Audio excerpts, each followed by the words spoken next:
할렐루야. 153 저녁 기도에 오신 여러분들을 주님의 이름으로 환영하고 축복합니다. 오늘 이 저녁 시간에도 하나님께서 우리들 가운데 역사하시는 귀한 저녁 시간이 되기를 간절히 소원합니다. 오늘 이 저녁 시간 우리가 간절히 하나님 앞에 기도하는 시간이 되기를 소원하겠습니다. 먼저 우리 같이 하나님, 저에게 이러한 소원이 있기를 원합니다. 하나님의 꿈이 나의 비전이 되고 예수님의 성품이 나의 인격이 되고 성령님의 권능이 나의 능력이 되기를 간절히 원하고 바랍니다. 그러한 마음으로 우리 같이 찬양하기를 소원하겠습니다.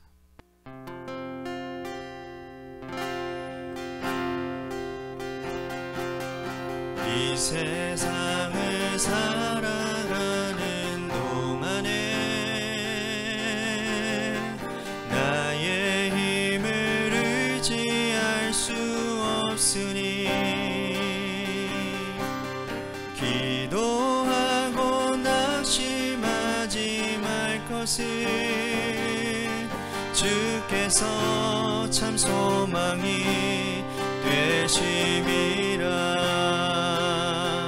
하나님의 꿈이 나의 비전이 되고 예수님의 성품이 나의 인격이 되고 성령님의 권능이 나의 능력이 되길 원하고 바라고 기도합니다. 주의 길을 걸어가는 동안에 세상의 것 의지할 수 없으니 감사하고 낙심하지 말 것을 주께서 참 기쁨이 되심이라. 하나님의 꿈이 나의 비전이 되고 예수님의 성품이 나의 인격이 되고 성령님의 권능이 나의 능력이 되길 원하고 바라고 기도합니다. 하나님의 꿈이 나의 비전이 되고 예수님의 성품이 나의 인격이 되고 성령님의 권능이 나의 능력이 되길 원하고 바라고 기도합니다.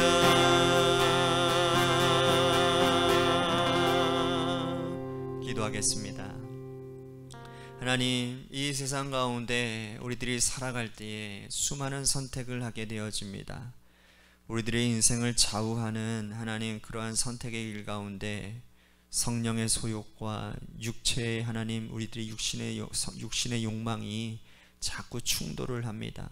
그럴 때 우리들이 어느 곳에 손을 뻗고 어느 선택을 하느냐에 따라 하나님, 우리의 인생의 결과는 하늘과 땅 차이의 결과가 나타나게 되는 줄로 믿습니다. 오늘 하나님께서 주신 말씀 부여잡고 우리 안에 내주하시는 성령님이 늘 충만케 되어지는 그러한 결단이 있게 하여 주시고 성령 충만한 은혜를 통해 날마다 성령님께서 원하시고 바라시는, 그래서 성령님의 아름다운 열매를 통해 우리를 통하여 하나님의 일하심들이, 하나님의 나라들이, 하나님의 역사가 일어나는 은혜가 있도록 도와주옵소서. 사랑이 많으신 예수님 이름 받들어 간절히 축복하며 기도하옵나이다. 아멘. 오늘 이 시간 하나님이 우리에게 주신 말씀 보도록 합니다. 갈라디아서 5장 1절 말씀만 보도록 하겠습니다. 갈라디아서 5장 1절 말씀 우리 같이 한 목소리로 다 함께 봉독하도록 하겠습니다. 시작. 그리스도께서 우리를 자유롭게 하려고 자유를 주셨으니 그러므로 굳건하게 서서 다시는 종의 멍에를 매지 말라. 아멘. 오늘 이 저녁 시간에도 하나님의 은혜를 삼아셔서 이 자리에 오신 여러분들에게 하나님의 신령한 은혜와 축복이 함께 하시기를 바라겠습니다. 인디안 추장이 전하는 늑대의 이야기라고 하는 아주 유명한 동화가 하나 있어서 여러분들에게 소개를 하도록 하겠습니다. 한 늙은 인디언 추장이 어린 손자를 앉혀놓고는 늑대의 이야기를 들려줍니다. 어린 손자에게 이렇게 말을 합니다. 얘야, 사람들의 마음속에는 누구나 다 두 마리의 늑대가 있다고 한단다. 악한 늑대가 있고 착한 늑대가 있는데, 아주 악한 늑대는 시기심과 이기심, 교만, 분냄, 살인까지 서슴지 않는 세상의 모든 악한 것들을 다 가지고 있는 정말 무서운 늑대란다. 그런데 또 사람의 마음속에는 착한 늑대를 키우는데, 그 늑대는 행복과 기쁨, 감사와 사랑, 그 외에 우리가 누릴 수 있는 세상의 모든 것이 그 착한 늑대에게서 나온단다. 할아버지인 나에게도 이 두 마리의 늑대가 있고, 어린 꼬마인 너에게도 이 두 마리의 늑대가 있단다. 이렇게 말하자 어린 손자가 두 눈을 반짝이며 묻습니다. 할아버지, 그러면 악한 늑대와 착한 늑대가 싸우면 누가 이기나요? 아이들만의 질문이지요. 할아버지가 이렇게 대답했답니다. 그거는 너가 먹이를 준 쪽이 이긴단다. 아주 짧지만 강렬한 교훈을 던져주고 있는 것 같습니다. 사람이 가진 자유를 어떻게 사용하느냐에 따라 결과가 하늘과 땅 차이처럼 크게 벌어진다는 것을 우리들에게 말씀하고 있는 거죠. 우리는 악한 늑대에게 먹이를 줄 자유도 있고, 또 착한 늑대에게 먹이를 줄 자유도 있습니다. 여러분들 마음속에 있는 이 악한 늑대와 착한 늑대 가운데 어느 늑대에게 먹이를 주고 사셨나요? 오늘 바울은 갈라디아 교회 성도들에게 자유를 강조하고 있습니다. 우리는 선을 행할 자유도 있고 악을 행할 자유도 있다라는데, 하나님의 백성이라면 하나님이 주신 자유를 자유답게 사용하는 것이 바로 성도의 아름다운 의무라고 전하고 있는 것입니다. 1절 보십시오. 그리스도께서 우리를 자유롭게 하려고 자유를 주셨으니 그러므로 굳건하게 서서 다시는 종의 멍에를 매지 말라. 예수님께서 우리들에게 주신 가장 큰 위대한 선물은 바로 자유입니다. 여러분, 예수님이 이 땅에 오시기 전까지 모든 이 땅의 인류는 종노릇했고, 또 죄의 종노릇하고 사망의 종노릇을 했던 사람들입니다. 그러나 예수님께서 이 땅에 오셔서 십자가에 달려 돌아가심으로 인해 그 십자가의 구속의 공로로 말미암아 믿는 자들은 죄로부터 자유함을 얻게 되었고, 사망으로부터 자유함을 얻게 되었습니다. 바울은 이 자유하는 복음의 말씀을 갈라디아 교회 성도들에게 마음껏 전했고, 또 갈라디아 교회 성도들은 이 자유하는 복음을 마음속 깊이 받아들여서 그들은 진정한 자유인이 되었습니다. 진짜 복음 안에서 자유인이 된 거예요. 근데 안타깝게도 시간이 지나면서 유대에서부터 온 어떤 사람들 때문에 그들의 꿰매 넘어가서 종의 멍에에 매고 말았다라는 겁니다. 바울이 1절에서 말한 이 종의 멍에를 구체적으로 말하면 율법을 말합니다. 그 율법을 조금 더 구체적으로 말하면 할례를 얘기하는 겁니다. 3절 보십시오. 내가 할례를 받는 각 사람에게 다시 증언하노니 그는 율법 전체를 행할 의무를 가진 자라. 자, 유대에서부터 온 사람들이 할례를 받아야 구원을 얻을 수 있다고 가르친 겁니다. 그러므로 바울은 말합니다. 할례를 받고 안 받고는 결코 중요한 문제가 아니지만, 구원받기 위해서 할례를 받았다면 이제 너희는 거기서부터 시작되어 율법의 종노릇하게 될 것이다. 율법을 행할 의무를 가진 참으로 불행한 존재가 될 것이다 라고 전하고 있는 겁니다. 바울은 이걸 조금 더 분명하게 말을 하고 있는데, 6절 말씀에 보니까 그리스도 예수 안에서는 할례나 무할례나 효력이 없으되 사랑으로서 역사하는 믿음뿐이니라 라고 말씀을 합니다. 자, 구원받기 위해서 필요한 것이 무엇만 필요한 겁니까? 오직 믿음 한 가지만 있으면 됩니다. 그죠? 예수님께서 나를 위해 이 땅에 오셨다라는 사실, 십자가에 달려 돌아가시고 3일 만에 부활하셨다라는 그 믿음, 내가 예수 그리스도의 십자가를 의지하고 붙들고 있으면 나도 구원받는 백성이 된다라고 하는 이 믿음, 이것만 있으면 되는 겁니다. 그런데 구원을 위해서 할례 받는 것이 문제인 것입니다. 할례 자체가 문제가 있는 게 아니라는 거예요. 할례 자체가 문제가 아니라 구원을 위해서 할례를 도구화시키는 데 문제가 있다는 겁니다. 유대인들은 이렇게 갈라디아 교회 성도들에게 가르쳤고 성도들은 그걸 또 믿고 할례 받기 시작했다는 거예요. 자, 이거는 오늘 우리들에게도 큰 걸림돌이 되는 겁니다. 교회 안에서도 구원을 위해서 어떠한 무언가를 도구화될 수는 없는 겁니다. 직분을 받아야 구원받을 수 있는 겁니까? 헌금을 많이 내야 구원받을 수 있는 겁니까? 뼈가 부스러지도록 봉사해야 구원받을 수 있는 겁니까? 그렇게 가르치는 자들은 모두가 다 이단들이라는 겁니다. 그렇다고 해서 이것이 뭐 직분이 중요하지 않다, 헌금이 중요하지 않다, 뭐 헌금 내지 않아도 된다, 뭐 뼈가 부서지 뭐 봉사 제대로 봉사 그냥 설렁설렁 해도 된다, 그 얘기가 아니라는 거죠. 구원의 조건에 대해서만 얘기하는 겁니다. 구원받은 이후에 우리들의 신앙생활 가운데 반드시 요구되어지는 일들이라는 겁니다. 이해가 되시죠?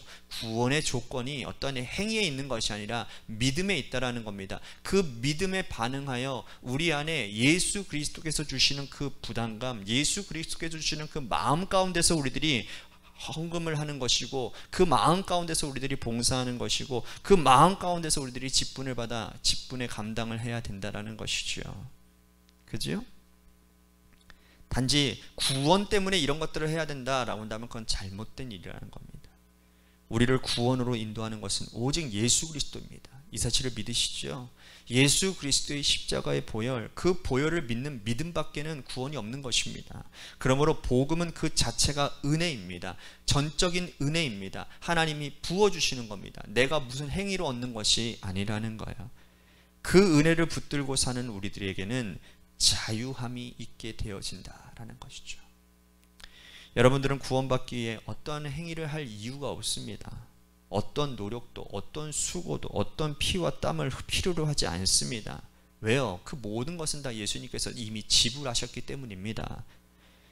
이제 바울은 우리들 마음속에 있는 이제 갈등을 설명하고 있습니다. 16절과 17절 말씀 보십시오. 내게 이르노니 너희는 성령을 따라 행하라. 그리하면 육체의 욕심을 이루지 아니하리라. 육체의 소욕은 성령을 거스르고 성령은 육체를 거스르나니 이 둘이 서로 대적함으로 너희가 원하는 것을 하지 못하게 하려 함이니라. 그러니까 우리 마음속에 있는 육체의 소욕과 성령의 갈등을 이렇게 표현하고 있다라는 거죠. 자, 이 둘은 서로 공존할 수가 없습니다. 마치 우리들 마음속에 악한 늑대와 착한 늑대가 있는 것처럼 우리들의 마음속에 육체의 소욕과 성령이 동시에 존재를 하는데, 어느 쪽이든 어느 쪽을 눌러서 끝나야 맞춰지는 결과라는 겁니다. 성령과 육체, 이 가운데 성령의 열매를 쫓아 살고 육체를 쫓아 사는 사람들은 그 결과가 전혀 다르게 나타나는 겁니다. 육체를 따라 사는 사람들의 열매를 사도 바울은 이렇게 얘기하고 있습니다. 19절에서 21절 말씀 길지만 우리 같이 한번 봉독해 볼까요? 시작. 육체의 일은 분명하니 곧 음행과 더러운 것과 호색과 우상숭배와 주술과 원수 맺는 것과 분쟁과 시기와 분냄과 당짓는 것과 분열함과 이단과 투기와 술취함과 방탕함과 또 그와 같은 것들이라. 전에 너희에게 경계한 것 같이 경계하노니 이런 일들을 하는 자들은 하나님의 나라를 유업으로 받지 못할 것이요. 그러니까 육체를 따라 살면 이러한 참담한 열매를 맺는다라고 말씀을 합니다. 아무도 이런 열매를 맺기를 원하는 사람이 누가 있겠습니까? 자, 반면에 성령을 따라 사는 사람들의 열매, 여러분들이 잘 아시는 말씀이거든요. 22절에서 23절 보십시오. 다 같이 읽겠습니다. 시작. 오직 성령의 열매는 사랑과 희락과 화평과 오래 참음과 자비와 양선과 충성과 온유와 절제니 이 같은 것을 금지할 법이 없느니라. 자, 성령의 9가지 열매를 지금 바울이 언급하고 있죠. 우리는 누구나 다 이 9가지 성령의 열매를 맺기를 원할 겁니다. 그죠? 나중에 시간이 지나서 나를 아는 사람들이, 나와 함께한 사람들이, 가족들이, 이웃들이 저분은 성령의 9가지 열매를 맺은 사람이야 라고 칭송을 받기를 원할 것입니다. 그런데 그렇게 살려면 저절로 되어지는 게 아니죠. 성령 충만한 인생을 살아야 되겠죠. 그죠? 성령 충만의 결과가 이 9가지 열매로 나타나는 것이기 때문 아니겠습니까? 어떻게 하면 이렇게 살 수 있을까요? 이걸 바울이 갈라디아서에서 말하고 있는 것처럼 순서가 매우 중요하다는 겁니다. 순서. 우선은 우리가 하나님의 말씀을 들어야 됩니다. 말씀을 듣다 보면 어떻게 돼요? 믿음이 생겨요. 그러면 예수 그리스도를 고백할 수 있는 믿음, 하나님을 내 아버지로 고백하는 믿음에 이르게 됩니다. 관계로 들어가게 되는 것이지요. 그러면 그 관계 가운데서 주님의 성품이 흘러나오게 되고 주님의 마음을 품어서 주님이 원하시는 일들을 행하게 된다는 거예요. 그러니까 말씀을 듣고 그 말씀을 들음으로 믿음이 생기고 믿음 가운데서 주님과 교제하며 주님과 고백하는 그 믿음 가운데서 하나님이 선물을 주시는데 그 선물이 뭐냐? 성령 충만함이라는 거죠. 성령 충만함을 통해서 성령의 9가지 열매가 생기는 겁니다. 성령이 우리들 마음속에 처음에 씨앗처럼 떨어집니다. 어떤 이는 성령이 임했는지 않았는지를 알지 못할 정도로 성령이 우리들 마음속에 떨어져 내려오는 거예요. 그런데 이 성령이 성장하고 충만하게 자랄 수 있도록 환경을 만들어주는 것은 우리가 해야 될 일이라는 겁니다. 성령 충만케 하옵소서, 성령 충만케 하옵소서, 성령 충만할 줄로 믿습니다, 믿습니다, 믿습니다. 고백만 하는 게 아니라 해야 될 일이 있다라는 거예요. 그게 뭡니까? 환경을 조성해야죠. 우선순위라고 말했잖아요. 첫 번째, 환경을 조성하는 겁니다. 말씀을 읽어야죠. 말씀을 들어야죠. 기도해야죠. 찬양해야죠. 영적인 기본생활 충실하게 감당해야죠. 전도, 봉사, 헌신 해야지요. 예배 열심히 드려야지요. 그럴 때 성령께서 우리들 마음속에서 충만하게 역사하시는 일들이 일어난다는 겁니다. 성령 충만의 결과는 죄와 싸워서 이길 수 있는 능력입니다. 성령이 충만하게 되면 우리 안에 육체의 소욕은 힘을 잃게 됩니다. 이 사실을 믿으십니까? 착한 늑대에게 먹이를 주면 악한 늑대가 먹이를 먹지 못해서 굶어 죽는 것처럼 우리들 마음속에 성령이 충만케 되어지면 육체의 소욕은 힘을 잃어버립니다. 그 성령 충만이 지속되어지면 그 이후에 맺어지는 것이 바로 성령의 9가지 열매죠. 처음부터 우리가 열매를 맺을 수 없습니다. 처음부터 우리가 열매를 위해서 매진할 수도 없습니다. 중요한 것은 영적인 기본 생활입니다.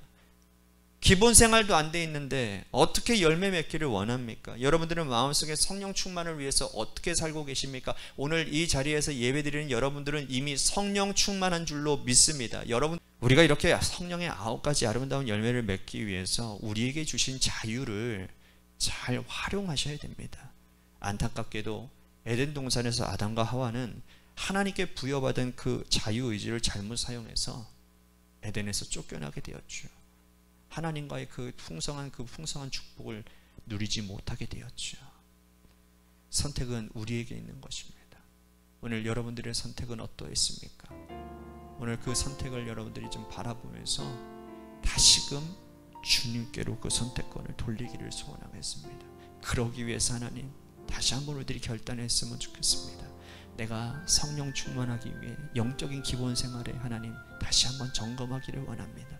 말씀, 기도, 순종, 또한 예배, 모든 하나님 기본적인 하나님께서 원하시는 전도, 또 헌신, 이 모든 영역 가운데서 하나님 내가 혹여나 무너지지는 않았는지 그것들을 점검하는 그런 기도의 시간이 되었으면 좋겠습니다.